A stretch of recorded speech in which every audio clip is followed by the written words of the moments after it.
सुबह सुबह आपको बड़ा अपडेट दे रहा हूं और पूरी रिसर्च के साथ अपडेट दे रहा हूं।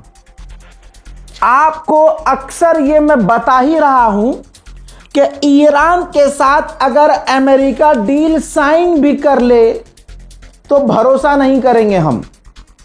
हमारे ये बात कहने के बाद ईरान के ऑफिशियल्स ने ये बात खुद भी कही।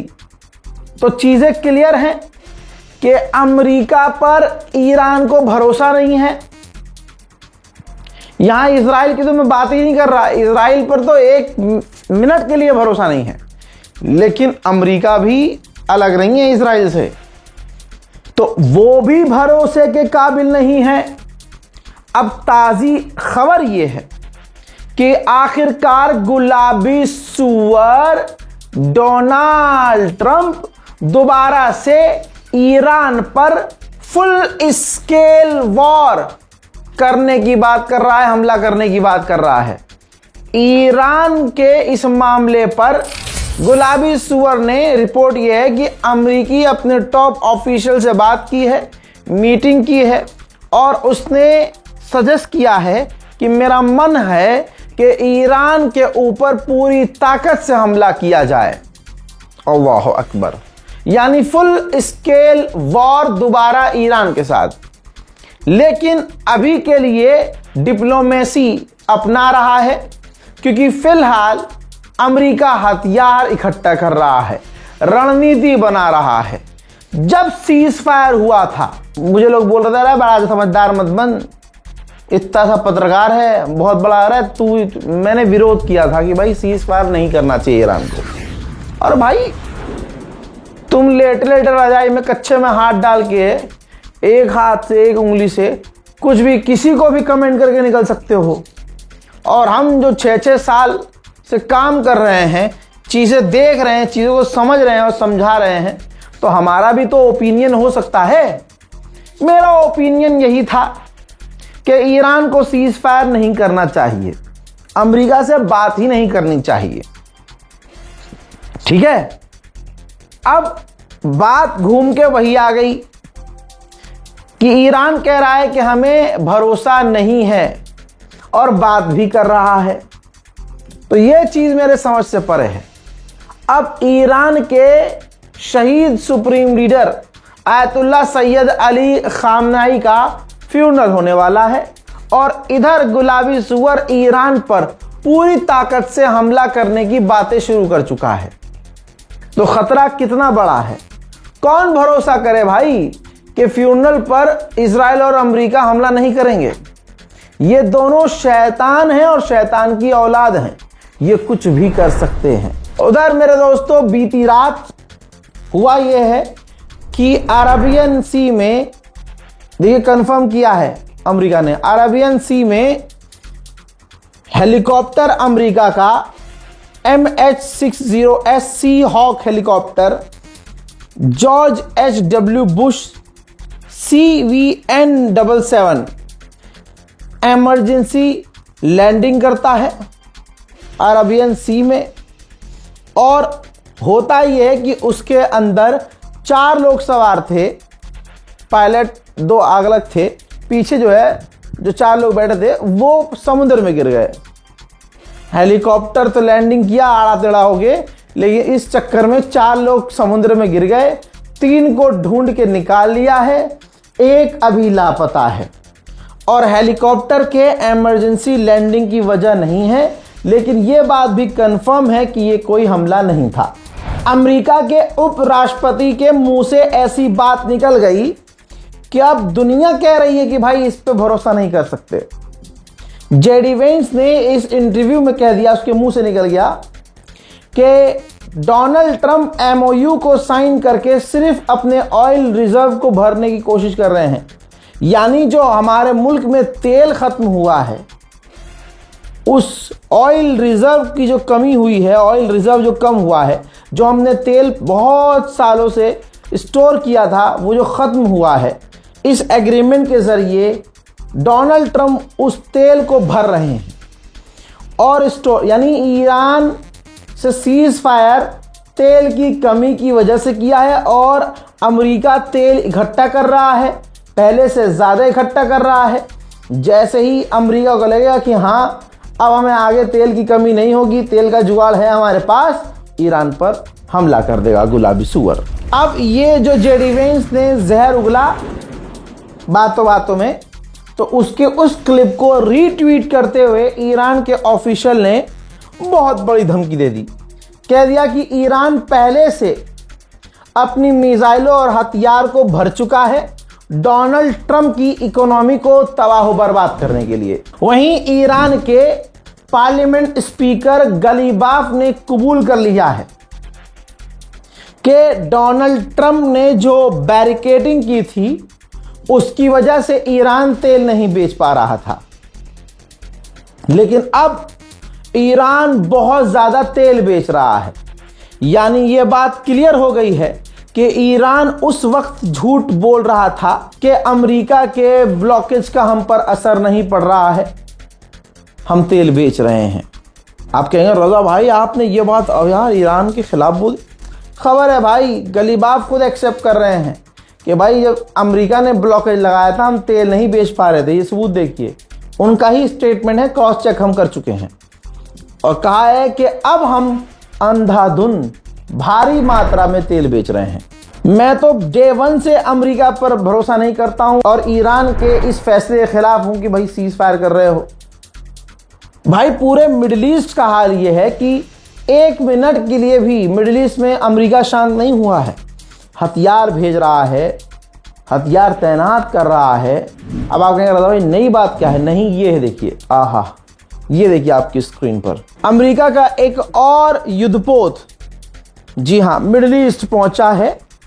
USS बॉक्सर LHD-4, जी हां, ये पहुंचा है 30 जून 2026 को मिडिल ईस्ट में।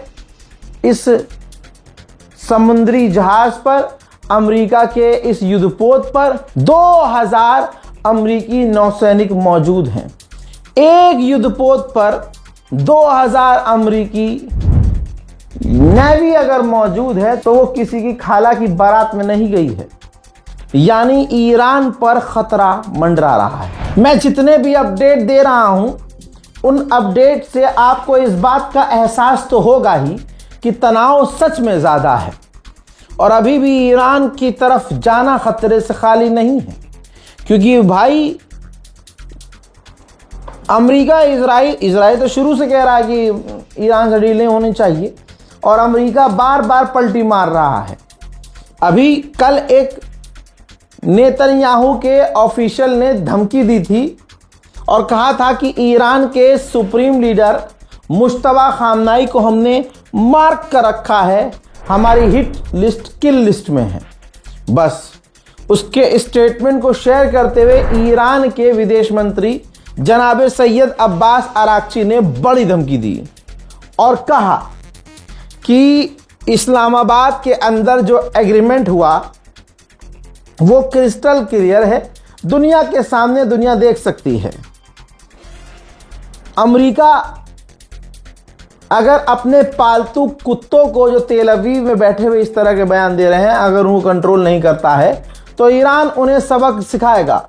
कोई भी धमकी ईरान के खिलाफ, हमारे लोगों के खिलाफ, हमारे लीडर के खिलाफ किसी भी हालत में बर्दाश्त नहीं की जाएगी और हम तुरंत जवाब देंगे। उधर गुलाबी सुअर अपने नशे में बयान देता है।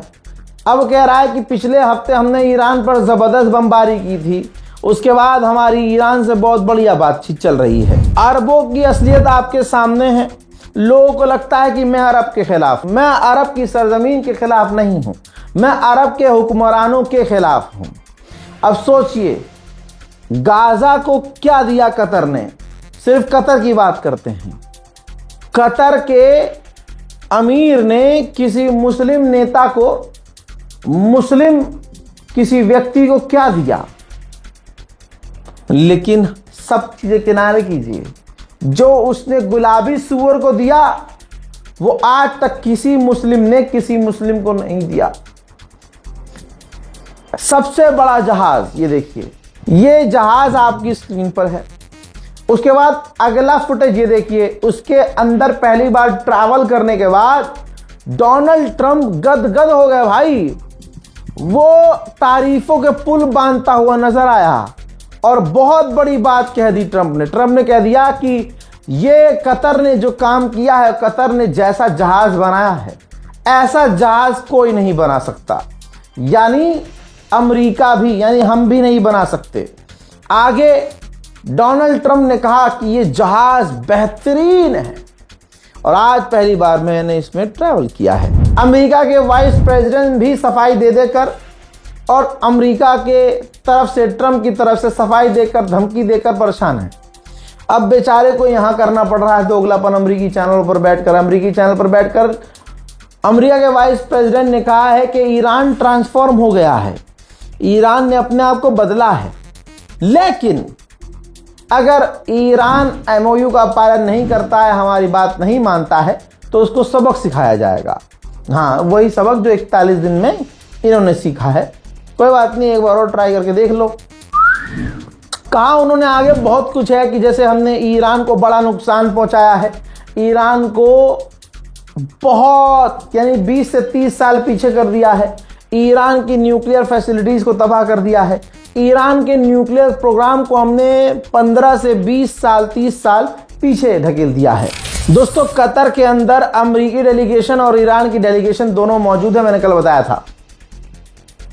वहां पर अमेरिका ने ईरान से बात की है, इनडायरेक्ट नहीं, कतर के जरिए। तो अमेरिका ने ईरान को मनाने की कोशिश की है कि आप स्ट्रेट ऑफ हॉर्मूज को छोड़ दो, उसे भूल जाओ। अगर उसको कंट्रोल करके आप सोच रहे हो आप पैसा कमाओगे, तो सोचिए उसके बिना आप 1000 गुना ज़्यादा कमाओगे, क्योंकि एग्रीमेंट के तहत हम तुम पर से लगाई गई पाबंदी हटाएंगे, तुम बिल्कुल आज़ाद होगे और पूरी आज़ादी के साथ ट्रेड करोगे, तो उससे ज़्यादा पैसा कमाओगे। वहीं ईरान का पक्ष ये है कि ईरान ने कहा है कि आधिकारिक तौर पर आप मानो, ऐलान करो कि straight of Hormuz Iran control करेगा, हम स्ट्रेट ऑफ हॉर्मूज को कंट्रोल करेंगे और हमारे अलावा स्ट्रेट ऑफ हॉर्मूज को कोई नहीं चलाएगा। खुद ईरान के पार्लियामेंट स्पीकर ने कह दिया कि स्ट्रेट ऑफ हॉर्मूज ईरान की ताकत का दरवाजा है भाई, एक ताकत का एग्जाम्पल है। तो जाहिर सी बात है ईरान स्ट्रेट ऑफ हॉर्मूज नहीं छोड़ेगा। मेरे दोस्तों, ईरान जो कहता है वो करता है और हवाई बातें नहीं करता है। हॉर्मूज में ईरान का पूरा कंट्रोल है। अब ईरान ने एक वीडियो जारी किया है, एक टैंकर समुद्र में फंस गया है।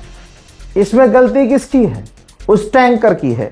ईरान ने बताया है कि हमने पहले ही ये कहा है कि हमसे सारे टैंकर परमिशन लें, फिर हम जो रास्ता देंगे उसी रास्ते से जहाज गुजरें।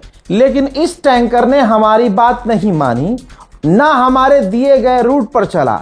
ये अपनी धुन में अपने रास्ते से गुजर रहा था, जिसका रिजल्ट ये है कि ये फंस गया रास्ते में, ये ज़मीन से टकरा गया। जिस रूट से जा रहा था वहाँ पानी कम था या जो भी चीज़ थी, या नीचे पहाड़ वहाड़ था, क्या था नहीं पता, लेकिन ये फंस गया। ये वीडियो जारी किया है ईरान ने और ईरान ने खुद कहा है कि अब हम इसको निकालने की कोशिश कर रहे हैं, रेस्क्यू करने की कोशिश कर रहे हैं। हॉर्मूज के ताज़ा हालात ये हैं कि पर डे 100 जहाज, कम से कम 100 जहाज पर डे हॉर्मूज से गुजरने चाहिए, लेकिन गुजर कितने रहे हैं? 30 से 34 जहाज पर डे। तो जाहिर सी बात है अभी भी तनाव की स्थिति बनी हुई है। फिलहाल के सुबह के अपडेट में middle east Iran special report में इतना ही। इंतज़ार कीजिए मेरे अगले अपडेट का। तब तक के लिए जय हिंद।